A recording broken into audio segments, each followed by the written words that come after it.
Good morning, good afternoon, or good evening, my finest friends. Welcome to episode 11 of season 4 of the Tom Petty Project podcast.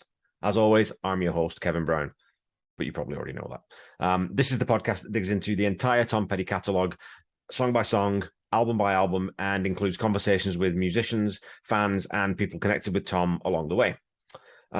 Speaking of fans, today's episode is a fantastic conversation that I had with Janet Lovell back in early July. Janet will be well known to members of the Tom Petty Nation. She posts in there fairly regularly and always comes up with great content and shares some of the stuff that she owns, which is always interesting. And it was great to spend a couple of hours in her company and geek out over Tom and his music. And again, she has a pretty incredible collection of Tom Petty memorabilia and merchandise, and she was incredibly gracious in sharing so much of it with me. However, as this is primarily in audio format, I've cut almost all of the show and tell out. And what I'm going to do is edit that together as a sort of a bonus YouTube version of her showing me these treasures. And I'll publish that sometime this week as a fun little extra. So I hope you enjoy this conversation as much as I did. And if I ever get the chance to go to Denver, I'm definitely going to be heading over to Janet's house and knocking on her door so that I can sit down with her and have her show me the rest of her collection. Enjoy.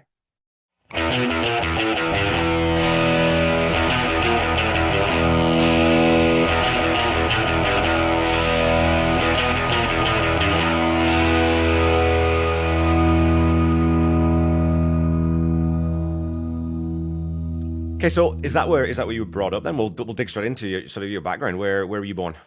I grew up in New Jersey. I'm an East Coast girl. Yeah. Okay, so you grew up with Springsteen and all those kinds of guys, Jackson Browne, probably, and that. Okay, and so what was music like in the home? Were your parents musical or? Yeah, and we had the great big console in the living room that had the record player sitting on top, and the TV inside, and they listened to a lot of, older music like Engelbert Humperdinck, and right. My mom loved Tom Jones, and a lot of the, the older generation stuff. Who doesn't love Tom Jones? That's good. I would get, my records and play them on the stereo, but I had to listen with the headphones on because, my parents weren't particularly fond of what I was listening to. So and what was that? Well, just a lot of stuff, coming in the 70s. I loved Led Zeppelin and some of the older bands. I have a lot of Led Zeppelin, a lot of Beatles, stuff like that. Yeah. Yeah, it's the same kind of stuff I grew up with. I mean, and the Who I grew up with, and the Kinks and the T-Rex and all those kinds of bands, right? And again, just getting those vinyl records. I mean, kids don't understand that today, and getting the record, putting it on the turntable, you kind of locked in then, right? Because you're not going to start messing around with the needle skipping songs. So you listen to a whole album. Yes. So and the songs in the order they're supposed to be. Yes.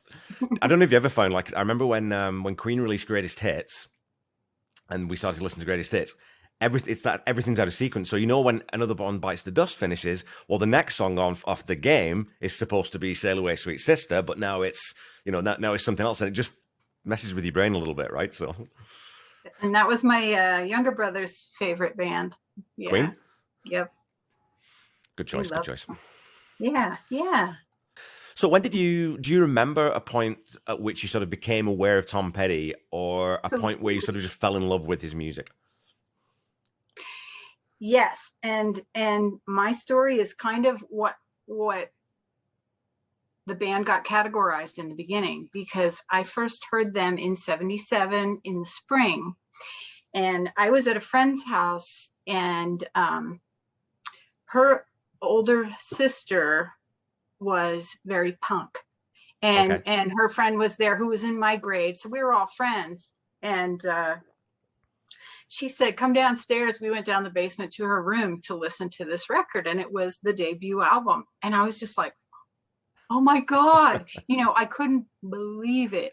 And, when you're growing up in the 70s and you hear the songs and everybody's like Leonard Skinner, Zeppelin, Aerosmith, all those bands, I didn't want to just jump on somebody else's bandwagon. So when I heard this band who wasn't really getting much airplay yet at all, I was like, this is my band. And of course I went out, bought the album right away, and never looked back. It's been ever since. It's always been my favorite band. Never have I wavered. I have so much stuff, Kevin, like I could show you and talk to you about, and stuff just that I collected over time that, like my introduction. I was working for the Denver Post at one time. Okay. Like this was in '89. That's when I moved out here. And I got a job there, and we had to fill out this form, tell us about you thing. And on there, favorite musician, Tom Petty. Like it's never stopped. And it's I've got some kind of funny stories of just being at some of those shows, the earlier ones, and because I remember, of course, who I was with and what was going on there. And yeah, it really frames it. Music does, it's a through line. If you love music, it's a through line through your whole life, right? You connect certain people to it, you connect certain places to it, certain songs are very meaningful. And so, but so it was instant for you though. Like as soon as you heard that band and Tom's voice, that was just, you were in. Yes. That's so cool. Yeah. I mean, because I obviously came to it a lot later, but yeah. So what would have been what was the first show you saw then? When did you see them live first? So the first one was, if you remember Stephen Markowitz's post, he recorded Tom Petty at they were at a show called Tomorrow Coast to Coast, and it was July 16th, 1981. And I went to the taping of that show because I knew they were going to be there, and I had to call for tickets, and then they mailed them to me in the mail. I got 2. I dragged my little brother with me. He was fine with it because we lived in New Jersey. So we either had to take the train or the bus into the city. And we went to the show, and that was just like amazing. And the sound in there it was a small studio. Yeah. And I have to say, the smallest audience I've ever seen them in. And it's just funny that it was the first time, but I'll show you. Sure, yeah. This is my ticket from the show. So cool. And of course, my brother didn't keep his. That's in such good condition, though. Yeah, I probably kept it in a book or something until I had this little box, this little woven metal box that, something from the 70s. Probably my parents gave it to me, and I lined it with felt, and I used to put all my concert tickets in there. So you got all of them? I don't have all of them. I have a lot of them. Because I was part of that. I was talking to, I did another podcast with someone else's podcast, and they were asking about the name of my podcast, the Tom Petty Project, and why it's project rather than podcast. I said, one of the things that eventually I want to do is build out my website so that it's a fan hub where things like this, where we could have, wouldn't it be cool to get a photo of every single gig they ever played? And get the set list dead right, because Setlist FM is pretty good, but I think, the fans who are there and remember, they know. I've seen some mistakes in there. So it's mostly reliable, but I think sometimes people are relying on memory that isn't so good anymore. Well, as we get older, it all starts to fade, right? Yeah. I heard a wonderful quote from a comedian I listened to. He said, it's just like, they're like fingerprints on an abandoned handrail. Those memories, they just fade away. I was like, I'm using that one. So how many times then? Because I know you saw the band a lot. Do you know how many times you've seen them? Yeah, I do. And I'm not one of the people that got to see them, 60 times or 50 times. Actually, I can run off and tell you, because I actually I think I have all my tickets. But so 81 was the first one, but that was on a television show. Yeah. So then I saw them in 85. And that was 3 songs, or how many songs was that TV show? That was 2 and an interview. Yeah. Right. And then I saw them in 85 for the Southern Accents tour. And that was pretty awesome. And next one was 91 for Into the Great Wide Open tour. That was out here in Colorado. Okay. The other one was Jersey. And then life happens. Yeah. I had a child, moved around a bit. So, and money was not flowing, and concerts were just so much of a luxury that I was always listening, but couldn't go, and very sad because I knew that the shows were going on that were near me. Yeah. And so there was quite a stretch between that and the next one. And so the next one for me was actually Mudcrutch. And Okay. that was in 2016. So see, that's a long time, 2 children later, and lots of moving around. Yeah. And then Mudcrutch, then the 40th anniversary tours. I saw both shows at Red Rocks. And yeah, it was great. It was great. Especially, it rained both times, but like the rainstorm the second day was the worst because there was lightning. I mean, it was pretty scary to be there at that time because you're on a hill and you're outside. And the clouds are pretty low because you're so high. And but that caused them to give us some extra songs, and that was pretty fun. That's so cool. And then I went to the very last show at the Hollywood Bowl. You were at that one? Yes. Oh, wow. That must be something else. I mean, I was going to say though too, because I was going to ask actually if you'd seen them at Red Rocks, because that is, I think that probably it's at least in my top 3 venues that I want to see. I'll see anybody there. I don't care because it just looks so cool, that place. You have to go to a show there. It's amazing. Yeah. It's so fun. I've seen Grateful Dead there. I've seen a lot of bands there, but I saw the Grateful Dead there like in '87, and I used to visit before I moved out here. Yeah.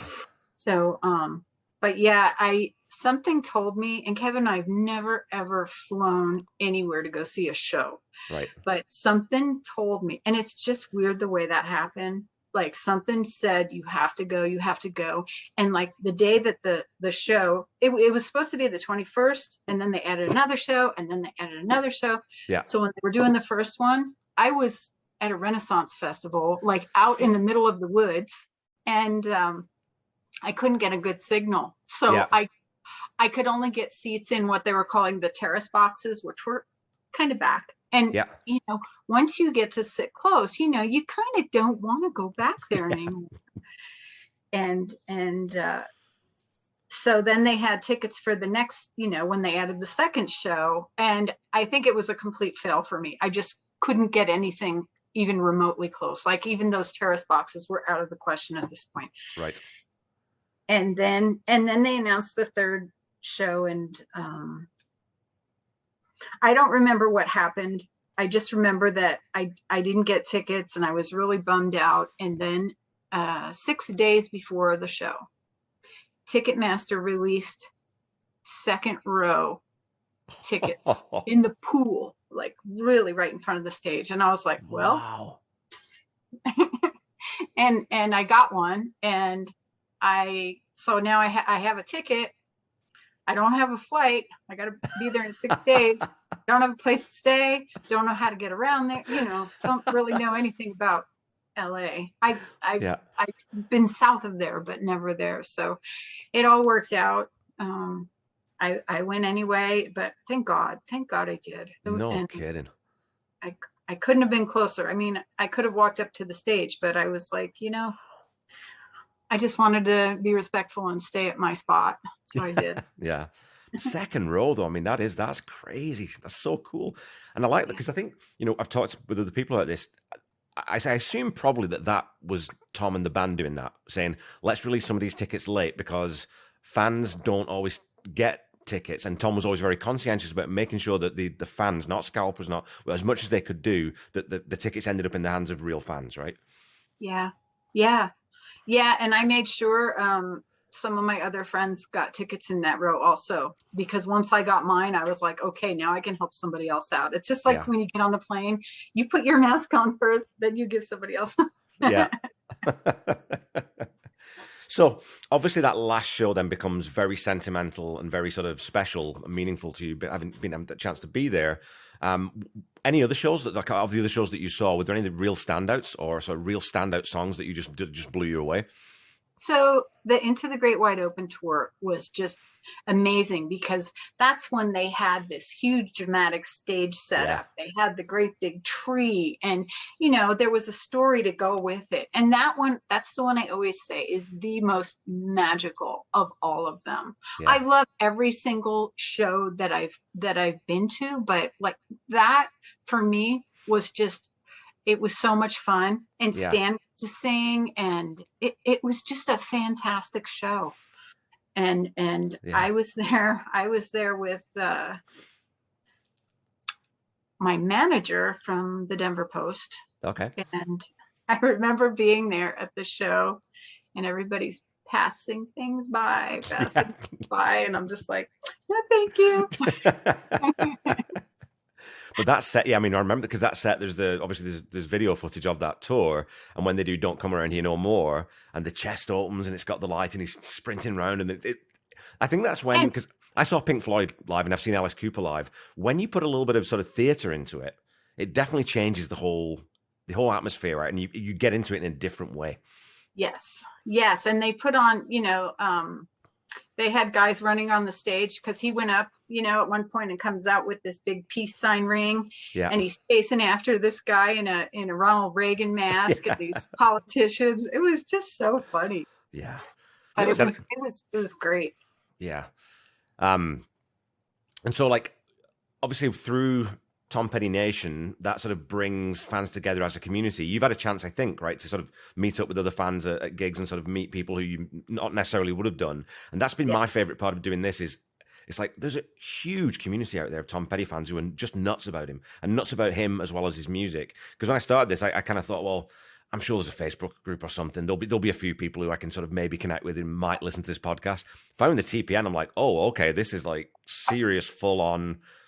I need to listen. I need to pay attention and listen to these people because these people know what's going on. So when were you in sort of the fan club before the Tom Petty Nation, or was the Tom Petty Nation? Okay, so I wanted to talk about that. Yeah, I was in the fan club first, the Highway Companions Club first, and that's how we're supposed to get tickets ahead of time. Here, I have something else I want to show you. Yeah, sure. Little tidbits of things, because this is something that I never shared. So my Post-it pad, I still have paper. Yeah. This was my Highway Companions Club code to go in and be able to purchase tickets. Okay. Ever since I wrote this down, I've never used this pad again, and I probably never will. And I'm like, why do I still have this? I can't use it, but it's important to me. Yeah. So no, it's a link back to a very happy time, right? I think we've all got those things. I don't think that's crazy at all. And I know that, seeing when people do share these things through the nation, it's always magical, I think, because you get in, okay, it's just a ticket, or it's just a poster, or but it's so much more than that. That person's sharing this because it means something to them, right? And that love that comes out of that sort of community, I just find fantastic. And the admins, Keith and his team do such a fantastic job of keeping everything's respectful, everything's legit, and I just, it's such a nice family to be part of. I spend way too much time in that group every day, so waste a lot of time in there. Yeah, I love that page, and I have to say it was a lot smaller. Like once Tom passed, it kind of exploded. I mean, there was only about, I think, 10 or 12,000 people in that group before he passed, right? And then it kind of morphed into something else, and it's still good. Like for me, it's kind of hard because I really love sharing stuff that, I don't know, a lot of times it's things I think maybe people haven't seen, or I like sharing facts and things about his career, and like that kind of stuff really is so important to me, just because it's in my blood, I think. And there's a lot of minutia in there now that kind of makes me crazy, because I think we were talking before this about stuff disappearing down in the, when it gets posted. A lot of things just kind of fade away before they have a chance to be seen. But there's so many things that get repeated, and silly stuff, and I mean, if it were my page, I would have it a little different, and it's definitely changed over time. Right. because the family's now involved with the page. And Yeah. but I still, And it's difficult to manage that many people. I mean, like you said, I mean, there's 46, 47 now or something around something there. like that. Something It's around pretty there. high, maybe 49 by now. Yeah. And so just dealing with the amount of content that's being posted, right? And I was talking to someone about this because I run a page for something different. It would be lovely if Facebook could, like, if you had two people shared the same video, within sort of an hour of each other, that clutters things up a little bit. So it would be nice if Facebook just said, well, this has already been shared. Would you just want to comment on the other post? I think even something like that would be so handy, it'd be so helpful, and it would take a lot of work off those admins because, again, they've all got jobs. This is just, they're doing this off the side of their desk. I know. I mean, my big thought on that was when new people join that group, they should be muted for 6 months so they can read what's in there and then get an idea of what ought to be going on. Because, I know people want to share things in life events and not everybody has the same experience, but I kind of wish they would see what I like the page as. And, of course I'm not an admin on that page. So yeah, no, I understand what to me. Totally understand what you're saying, though, and I think that's where some of these other Facebook groups do sprout up, right? Because they just want to take it in a slightly different direction and make it a little bit quieter and a little bit smaller. And the Tom Petty Fans Forever group that Gwen runs, I love. That's one of my favorite ones too. And again, all these things for my podcast, like you said, I listen very, very carefully because there's lots of really useful information that isn't in, it's not in Paul Zollo's book or it's not in the interviews. And if you can go back and you can fact check it and make sure that it's accurate, which it almost always ends up being, it's like, okay, well, this is just a rich repository of information about Tom and his life. And of course, Dana's in there as well, which makes it very, very special because she shares her memories of photos that people share. And that's just, she's so great. Oh, I mean, what a saint, hey? Yes, I just love her. And I have to say, Tom Petty Nation is, for the most part, the only reason I'm on Facebook. Like I'm on my own page, but that's why I'm there. That's the best page out there. And I see other pages and stuff, and I belong to a few other Tom Petty groups, but this one for me is king. Of course, yeah, and like I said, because the estate is involved, we get exclusive content. We find out about things going up in the store before other people do, and those kinds of things, right? And of course, the Sirius XM announcements and all that stuff. So, and Mark Felsut's obviously engaged with everything. So having everyone who's actually really connected to Tom involved in that, that changes it, right? So that makes it a different type of group that you don't get. And to be honest with you, I'm members of like a Queen fan group, a Beatles fan group. You don't have that direct line. You don't have that direct connection to people who actually knew Tom and either worked with him or obviously was married to him, So it changes the whole tenor of the conversation in that group, which I think is just fantastic. Mm. So did you sort of join, did the fan club send out a sort of a message saying that we're flipping this to a Facebook group, or how did that all go down when the group started? I found out about TPN at the Mudcrutch show. I met a woman there who belonged to the group, and we just started talking because I was just so excited to be there because it was a big, long stretch for me from when I saw him. And I just started talking to this woman, and we were on and on talking, and she told me she was from Idaho, and I was like, oh, well, you're on Facebook? And I wasn't, because I hated Facebook. And she said, yeah. And I said, I'm going to send you a friend request. And then she told me about TPN, and I was like, oh, I'll have to check it out. So I checked it out a little bit before I joined because I just wasn't into the group thing at that time. I just really was like, I don't have time for this. Well, it eats a lot. It's like I said, I spend sometimes far too much time in that group just scrolling through and read. But it's that thing of, I think once you start reading people's stories and once you start getting into the sort of the sentimentality of it, you can lose an hour or 2 hours because it's so enjoyable.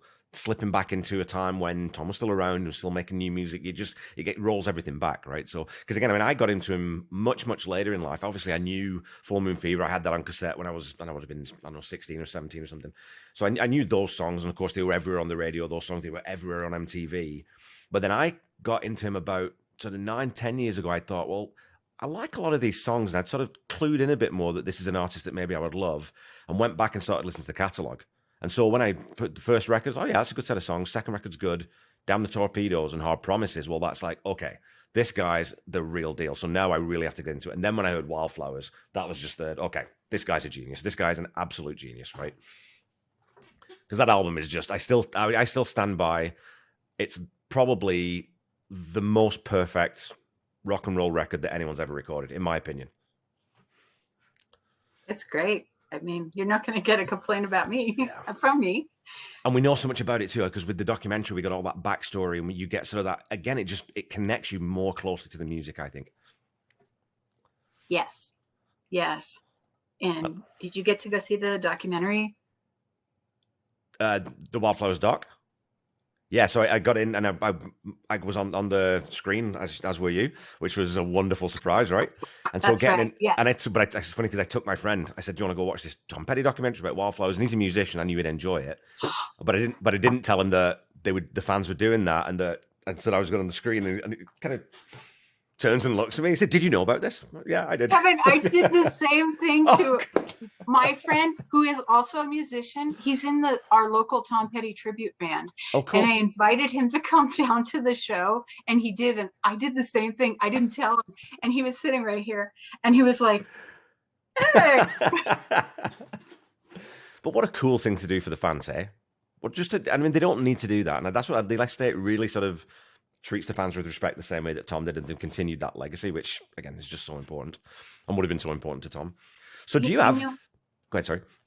I was gonna say, when they asked us to do those videos, they didn't tell us what they were using it for. Yeah, exactly. So I thought it was going to be used in Gainesville, around his birthday. So I was like, okay. Yeah. That was even better. And are you heading down to Gainesville this year for the birthday bash, or? Yes. Yeah. And I know you're not going, but I'm going to this one. Yeah. You need to go. Oh, you need to go. Well, next year, yeah. Next year's it's my wife and I's 25th anniversary, and so we're planning a San Diego trip. And so I'm sort of already budgeting to say, okay, well, in October we should go on a second trip. 25 years doesn't come around every year, so we should do a second trip. Where do you want to go? Gainesville, Florida, maybe. We'll do that. You should go this year. You won't be disappointed. Just telling. Yeah. Okay, I know. I get budget. It. I know. It's hard, especially with flights. How much flights cost at the moment, hey? It's craziness. But it's going to be a good gig. So, and I think that, obviously there's a bit of controversy around the way things are happening, the way things are shaking out. But to me, it's just go and celebrate Tom. Go celebrate Tom's music. That's all this is. I mean, whoever was organising it and however that all shakes out, that's a different thing. Just go enjoy the music, because there's going to be some great acts there. I hope Jake's going down there again. I think he might be playing this year. So. And I was talking to a guy named Jeff Slate, he was another guy who played at that the fundraiser there 2-3 years ago or something. But Jake was on the bill, and he said the same thing. He said, "Yeah," and he said it's great to bring all those people, and even musicians like Jim Keltner, or the Orbison boys and those kinds of things. All these people who are stars in their own right to a degree. They all love Tom Petty's music, all of them, every single one. Like Steve Ferrone was a fan before he became in the band, right? Like, that's just crazy to think that you're a fan and suddenly you're the drummer for Tom Petty and the Heartbreakers. Give me a break. I know. He's the only one I ever met. Okay. Great guy, hey? Oh my God. Yes. Yeah, he's one of my bucket list guests for my part. I really want to talk to him. So, one thing I was talking to John Paulson about is I think that your relationship with an artist's music changes as you grow older, and the songs can take on different meanings. Obviously, a certain song, like if there's a certain song that was your kid's favorite, that's always going to be special because it's your kid's favorite song or the first song that they heard or whatever. But as you grow older and as you sort of mature, I think you see more in those songs, right? And especially if you've ever gone through breakup or you've had any sort of trauma in your life, when you look back at things like Echo or She's the One or Wildflowers, you see that pain differently. Yes. So do you think that, like, has your relationship with Tom's music changed in any significant ways over the time you've been listening to him, do you think? I know it's a tough question, but with some of the older songs, a lot of them I have, those teenage angsty years attached to them, and with boyfriends at that time. But even now, some of those songs are coming out because I do find myself taking some of those songs and putting them to new situations that are going on currently or around now. Yeah. Absolutely. It's a powerful thing. It's a powerful thing, isn't it, to be able to have this body of work that's so important to so many people and has stayed consistently important for so long. There's not many people who pull that off the same way that Tom did. I've talked this with lots of people. Like I said, I'm a huge Beatles fan. I'm a huge Queen fan. I'm a huge fan of lots of different bands. But there's something about the way I connect with Tom's songwriting that's just totally different to anyone else. And I don't know what it is. I can't really explain why I feel so moved by it.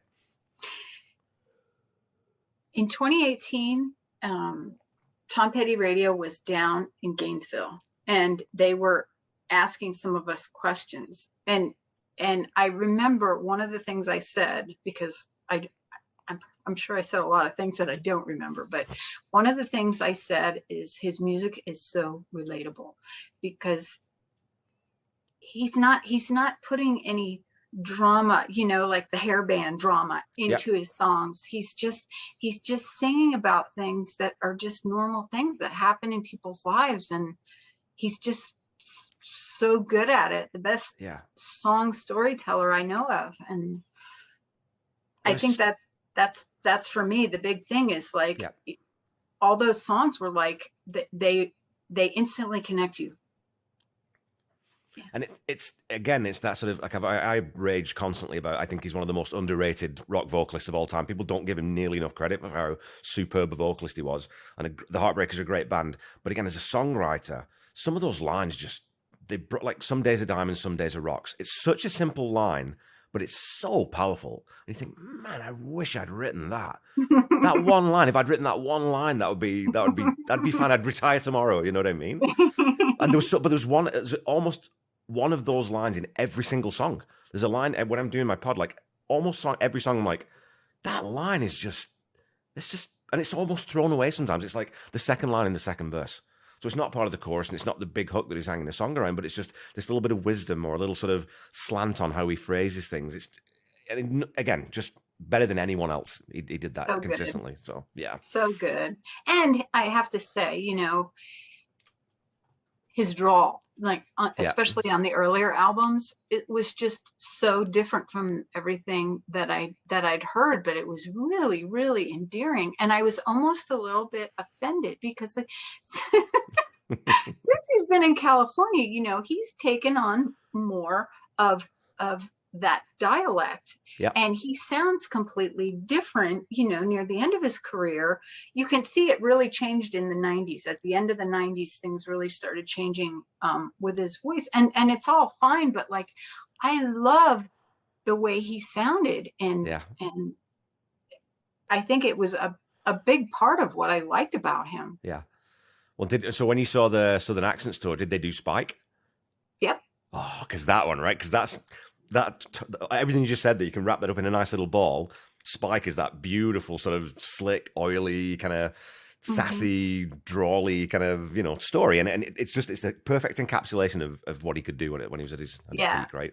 Yes, love it. But he said, and I've talked about this lots too. His voice changed. The timbre of his voice changed, and so obviously as you grow older, and if you smoke all the time, it's going to change your voice.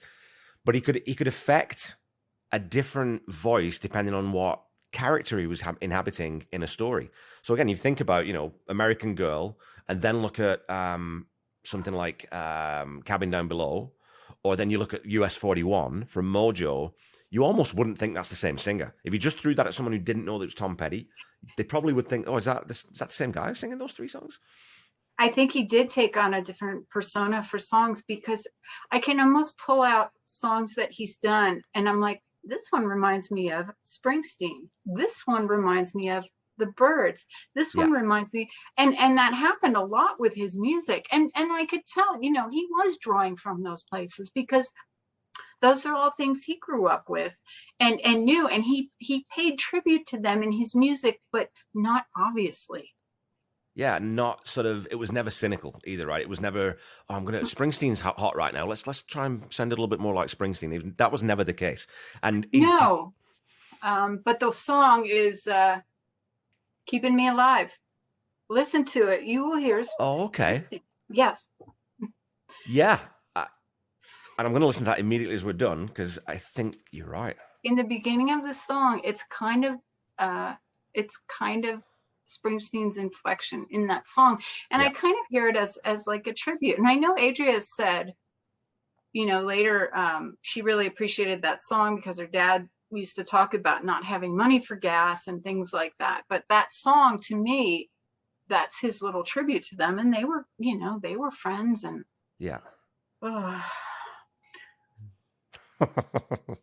so I branch out. I'm not just like all strictly Tom. I mean, I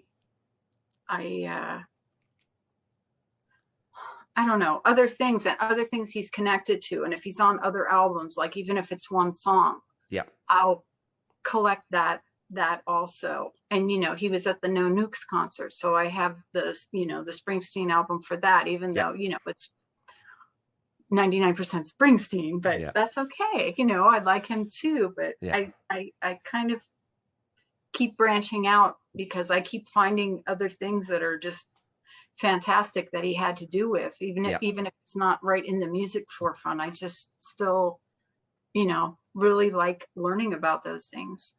Yeah, and so a good example of that is the John Prine album that Howie produced, and that Tom and Mike and Ben, they all played on that. They were the house band for John Prine, who's another artist that I love. And when I found that out, and it's this thing, the more you dig, oh, he was on this album. Oh, and he was Johnny Cash's backing band, and he toured with Dylan, and he did this, and it's like, my God, the number of people who clearly wanted that band, not just Tom, they wanted the Heartbreakers, just shows how really good they were, right?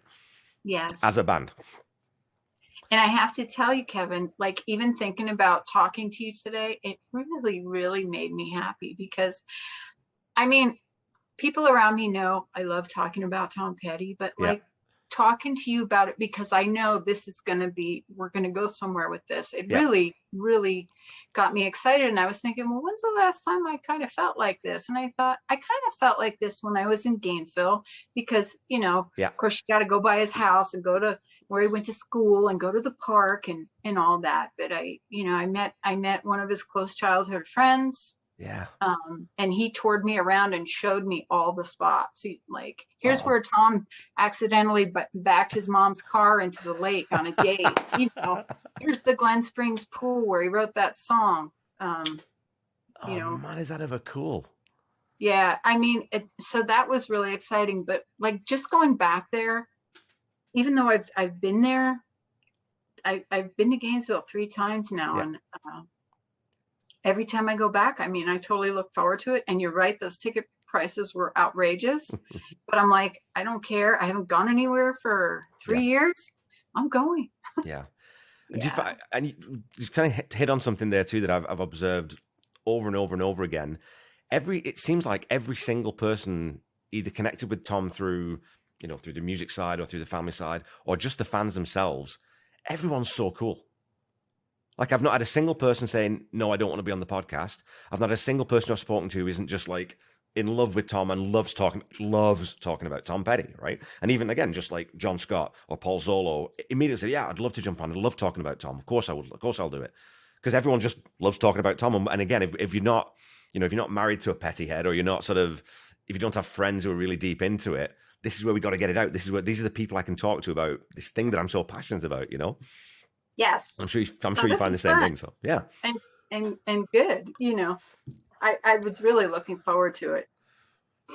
Well, it's funny because I was talking to I was recording a couple of weeks ago, and I was talking to Randy about the podcast, and he said, so when you set out to do this, like, was the initial plan was just to do the albums, right? I thought, yeah, I'll do the albums, and I should throw Mudcrutch in as well. And then I found out at that point, that's what I found out about Playback and about American Treasure. And it's like, oh, this is going to take me a lot longer than I thought it was. This is not like 4 years. This is now 7 years that I get to sit down and do this, which is not a chore at all, but it's just a big project because there's so much material, right? And I know one of your questions, the one question I remember was pick an album, like, gun to your head, pick an album. The worst question, right? For any fan is like, Well, you know, whenever people put those questions up, I never, ever respond. And I mean, you know, of course, they're all special. And I know a lot of people say that. Yeah. But I mean, if I had to think about it, I mean, I'm such a huge fan because I was listening to them ever, way back in the beginning, Yeah. like those older albums are really super dear to me. And that's when a lot of life changes happen. You're going through your teens and your early 20s and breakups and moving across the country and all that stuff. So I guess I'll say one that is super incredibly important to me is the second album. Okay. And I it's really important to me. Yeah. And that one stands out a lot because the songs had such an urgency to them. Yeah. And they're about love and there's passion in them. Yeah. Yes, very passionate. I was a Yeah. teen then, and all kinds of hormones flying around, and he was sick when he made that album. Okay, I don't think I knew that. He had a pretty bad cold. Yeah, and you can hear it in some of the songs. Go back and listen. Yeah, voice definitely sounds. You could tell. Okay, I'll have to check that. Yeah, but on some great songs, and again, some great deep cuts on an album, right? Like "Hurt" is a fantastic track. "Magnolia's" a great track. "Hurt" and "Too Much Ain't Enough." Oh my god! Yeah. Oh my god! Those Too Much songs, I'm just like, let's go. That's that guitar lick that Mike plays in "Too Much Ain't Enough," but it's like, where did this come from? This is electric. It's fantastic. Yes, I love Mike Campbell. Again, vastly underrated rock and roller. Like, doesn't get nearly as much credit as he should from sort of the guitar gods kind of lists that come out. Mm-hmm. Well, I'll tell you, two of the words I hate most that are attached to Tom and the band are overlooked and underrated. They drive me crazy, and I keep thinking, I'm gonna say it, and then I'm like, don't say it. But every time I see that, I'm just like, stop it. He's not. I mean, he's when you're a fan, he's not that way to you. So of course. I always like to leave that way out of my vocabulary just because it drives me crazy, because I know, and it's not how I feel, but it's like, if you're on that fan page, you shouldn't be saying that, because that's a fair point. I know, and I understand why and where it comes from, but like, it makes me nuts. I just can't. Well, I shall endeavor to stop using it, because I think you've convinced me. You've made a very good, solid argument for not using those two words, so I'm going to take them out of my lexicon. Yeah, I totally agree. Okay, so the second question. Yes. Mud Crutch or Traveling Wilburys? Okay, now I remember you asked me that one, and that one's like a really unfair question, because it's not just a group of guys. Like, Traveling Wilburys is, like, you found the land of the magical unicorns, and they're all in one room together, and you thought there was only one unicorn, but now there's several unicorns. It's just that's just so hard. And I mean, I was aware of the Wilburys before I was aware of Mud Crutch. So I mean, and the Wilburys are just so, and they have videos out. I mean, it's kind of unfair comparison. So I can't, because one is a super group and the other one is a super group of guys, that made great music. So I can't. I feel like that's an apple and an orange. It's a great answer, and it's a real shame. I always think how cool it would have been to see that band live if they'd ever managed to play live. Because George Harrison's idea, right, was to get the train, travel around the country on the train, drop the sides, play the gig, and then pack up and go. Like, how cool! But it's so unique, Yes, I have their book too. I have some books in the drawer. Yeah. God, I saw Kevin. You should come over and see my stuff. You'd love it. Well, if I'm down in Denver, I 100% will. 100% will, and I think that would be a good way to waste an entire afternoon. Okay, I'm going to jump back in and give you another question. Yes, sir. So, if you could join the Heartbreakers on stage for one song, what would it be, and what instrument would you play, or would you sing? And this is assuming we're going to pretend that if you don't play, you can. And if you don't love singing, or you don't think you have a good voice, that you do. So that's just a hypothetical. Which one would you go with? Okay. I would not play an instrument, because I can't. And even though you said if I could, I think I would just sing. What song would I sing? One of the older ones, for sure. I think because I do, of course, sing along a lot. And I think I harmonize pretty well with Tom's voice. Oh, cool. Okay. So, What song would I sing? I don't know.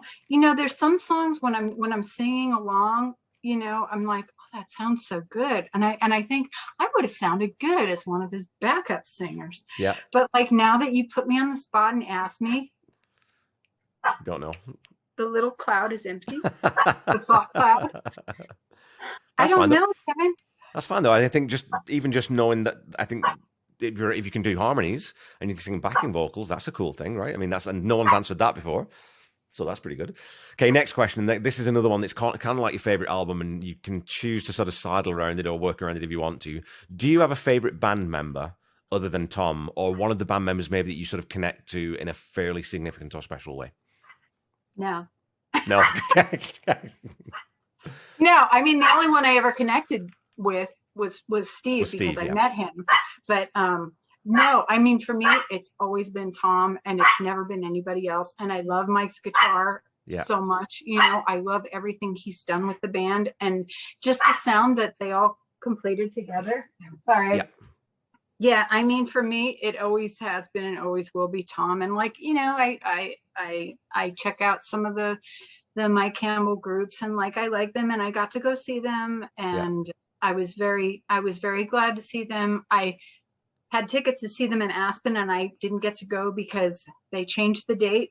There was this date, then it was this date, then it was this date, and with all the changes, even with the hotel, because I had my hotel booked and everything, it was going to wind up costing even more. To break it down. So the tickets were $100, a little over $100 for 2 tickets.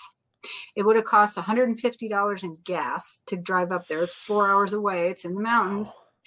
And the hotel would have been another $500. So it was like outrageous, and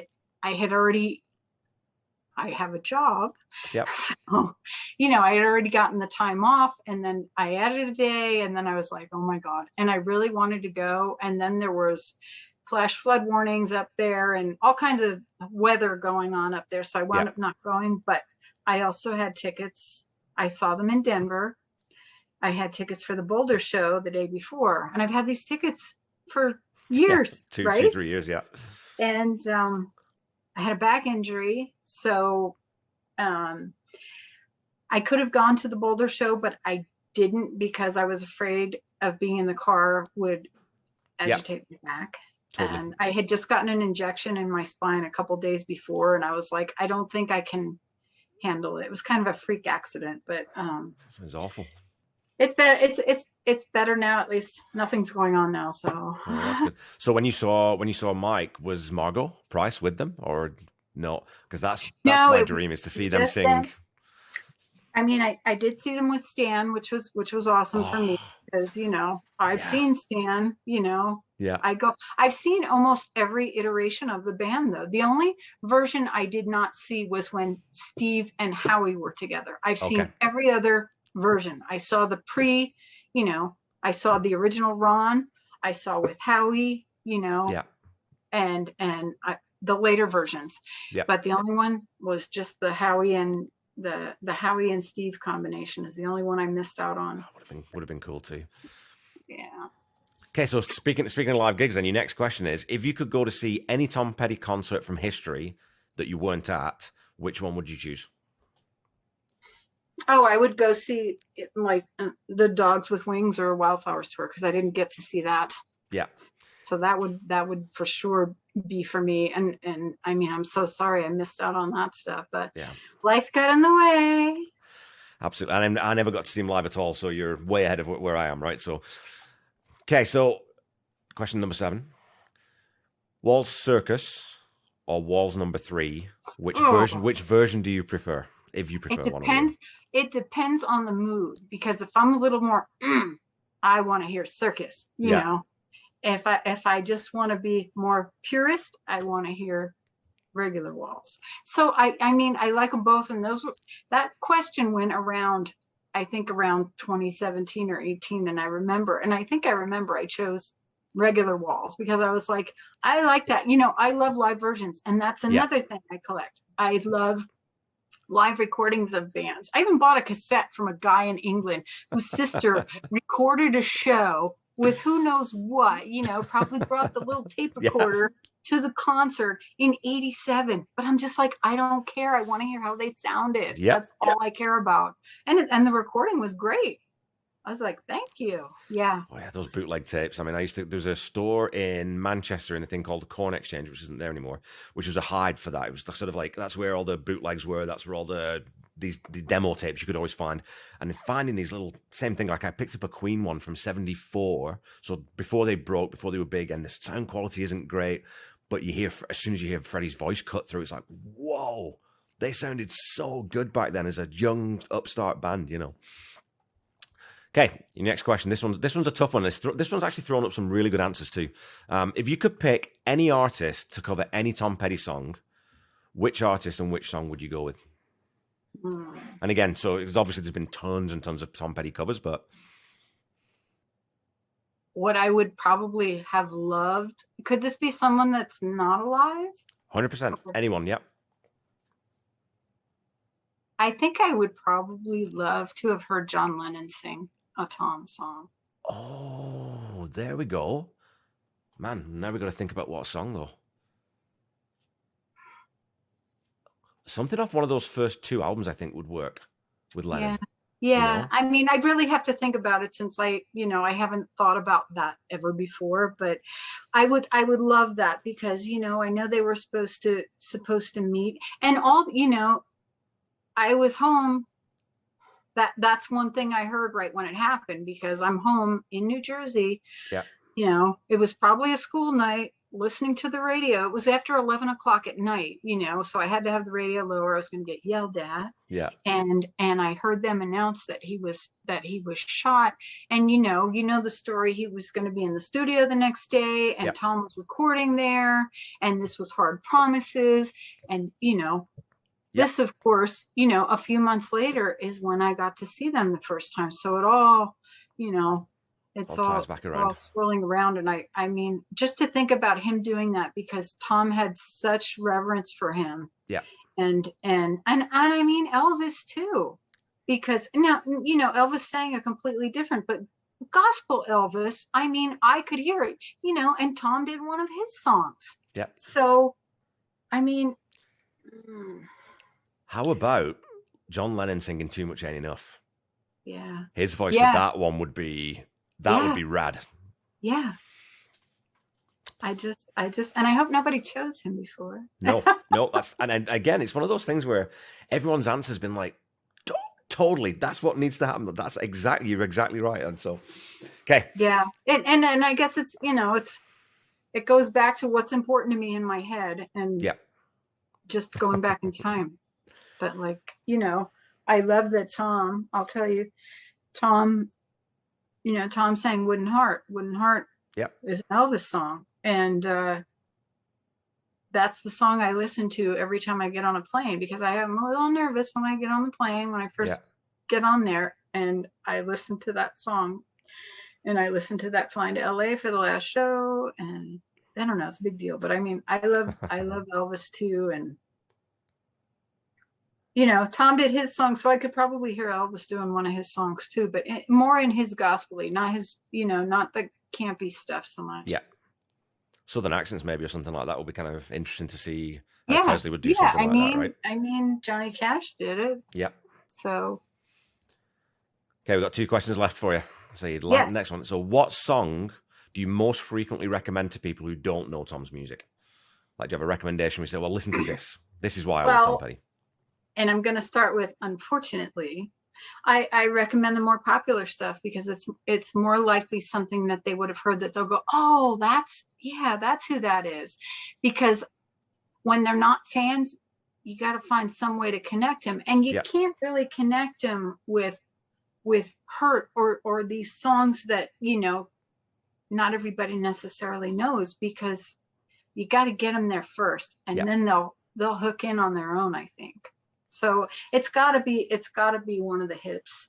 It's gotta be like Mary Jane's Last Dance or, Free Fallin', because people have heard those, whether they think they did or not, they've heard them. Well, that's the other thing too. Like I always think about, fans tend to gravitate toward deep cuts just because we've all heard the hits so often, and so you like listening to the stuff off, Deep on Echo or like Joe from Last DJ or something like that, right? That's what I always go back to now.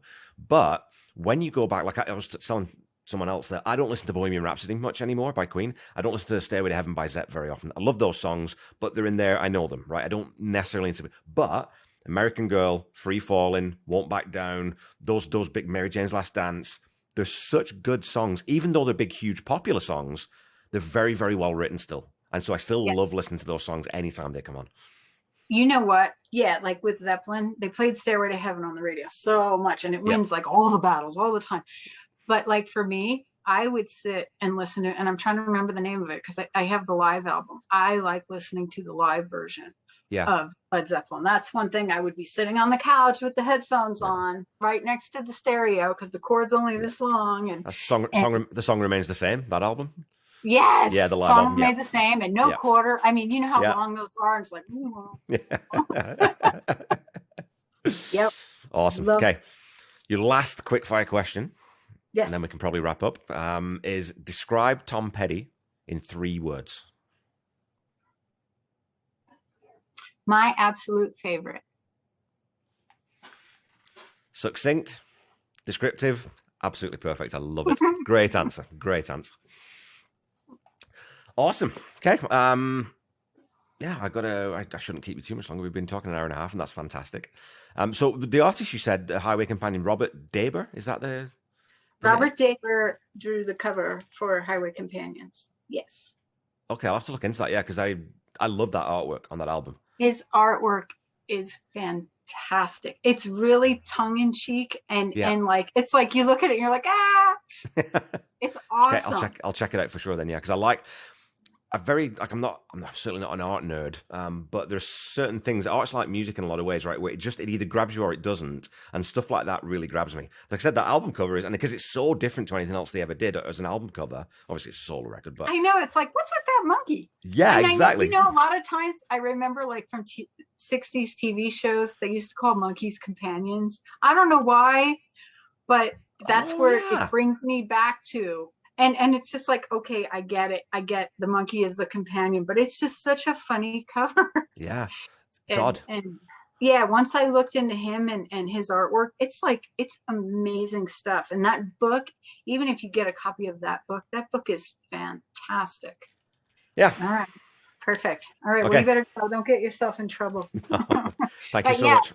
Let's talk again soon. Absolutely. It's lovely meeting you soon, finally. So. You too. Okay. Take care. Bye, Kev. Bye.